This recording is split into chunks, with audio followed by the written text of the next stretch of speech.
मुंबई आणि उपनगरात सकाळपासूनच मुसळधार पाऊस. प्रवाशांनी आणि नागरिकांनी बाहेर पडताना काळजी घेण्याचं आवाहन. पालघरच्या डहाणू तलासरीतील शाळांना आज सुट्टी. हवामान विभागाचा ऑरेंज अलर्ट. अतिवृष्टीची शक्यता व्यक्त केल्याने खबरदारीचा उपाय. पुण्यातील खडकवासला धरण साखळीच्या पाणी पातळीत वाढ. खडकवासला धरण 80% भरलं. कोल्हापुरात धरण क्षेत्रात पावसाचा जोर कायम. गेल्या 24 तासात पंचगंगा नदीच्या पाणी पातळीत 5 फुटांची वाढ. गडचिरोलीत समाधानकारक पाऊस. लावणीच्या कामांना वेग.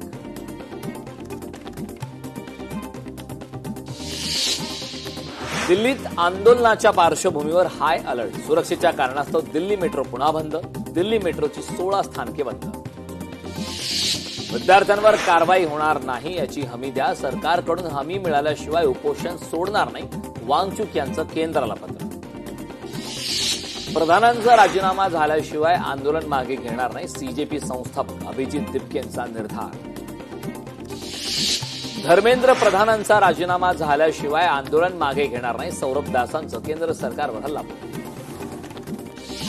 पेपर फुटी गंभीर विषय, याला राजकीय रंग देऊ नका. सीजेपीच्या आंदोलनावर सलमान खानची प्रतिक्रिया. विद्यार्थ्यांनी घेतलेल्या भूमिकेचं कौतुक करतो. आंदोलनावर सलमान खानची पोस्ट. सीजेपी आंदोलनादरम्यान रॅपिड ऍक्शन फोर्सच्या अधिकारी सोनिया सेहरावत चर्चेचा विषय. तुम्ही स्वतःला सुधारू शकत नाही तरीही तुम्हाला देश सुधारायचा आहे, अशी पोस्ट. सरकार आंदोलने संपू पाहत आहे. जंतर मंतरवरील आंदोलनावरून राकेश टिकैत यांचा केंद्रावर निशाणा. दादरमध्ये आयोजित मोर्चासाठी आलेल्या हजारो विद्यार्थ्यांना मुंबई पोलिसांनी घेतलं ताब्यात. 900हून अधिक विद्यार्थ्यांविरोधात गुन्हा दाखल. शिवतीर्थावर उद्या आदित्य आणि अमित ठाकरेंच्या नेतृत्वात तिरंगा आंदोलन. हजारो तरुण गाणार एक सुरात राष्ट्रगीत. तर येत्या रविवारी राज ठाकरे आणि उद्धव ठाकरे हे उतरणार रस्त्यावर.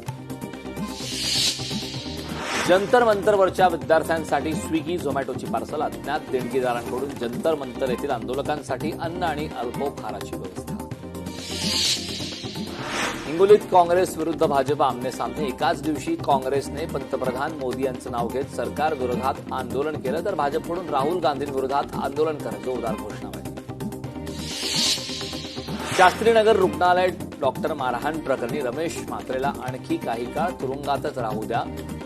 जामिनावरील स्थगिती कायम ठेवताना मुंबई उच्च न्यायालयाची टिप्पणी. होंदू अशोक करार प्रकरणाच्या तपासात चौकशी दरम्यान अनेक खुलासे. अनुयायांच्या केवायसीचा वापर करून बनावट खाते उघडली. नागपुरात मागील 7 महिन्यात स्वाईन फ्लूचे 25 रुग्ण आढळले. त्यापैकी एकाचा मृत्यू. 25 रुग्णांपैकी 15 रुग्ण केवळ जुलै महिन्यात आढळले. पुण्यात डेंग्यूच्या रुग्णांकडून जास्त शुल्क आकारू नका. महापालिकेचे खासगी रुग्णालयांना पत्र. अमराठी रिक्षा चालकांना 15 ऑगस्टपूर्वी मराठी शिकणे बंधनकारक. अन्यथा कडक कारवाई. आरटीओ कार्यालयात अमराठी रिक्षा चालकासाठी मराठी शिकण्याचे विशेष प्रशिक्षण. पुणे विभागात अन्न आणि औषध प्रशासनाची धडक मोहीम सुरूच. 12 हॉटेल, रेस्टॉरंट आणि बेकरींचे परवाने दिले. छत्रपती संभाजीनगर शहरातील सावित्रीबाई फुले भाजी मंडईचे तब्बल 14 वर्षांच्या प्रतीक्षेनंतर लोकार्पण. बीओटी तत्वावर उभारण्यात आलेल्या नव्या इमारतीचे उद्घाटन मंत्री अतुल सावे यांच्या हस्ते.